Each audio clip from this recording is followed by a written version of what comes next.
You are looking at Julian's pronunciation guide, where we look at how to pronounce better some of the most mispronounced words in the world, like this other curious word, but how do you say what you're looking for today?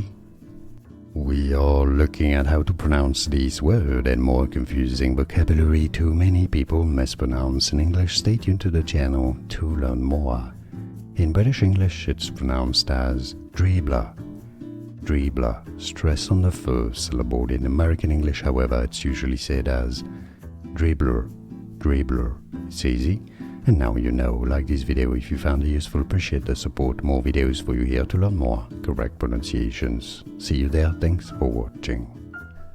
Here are more videos on how to pronounce more confusing words and names too many mispronounced. Like this video if you found it useful, appreciate your support. I'll see you soon and thanks for watching.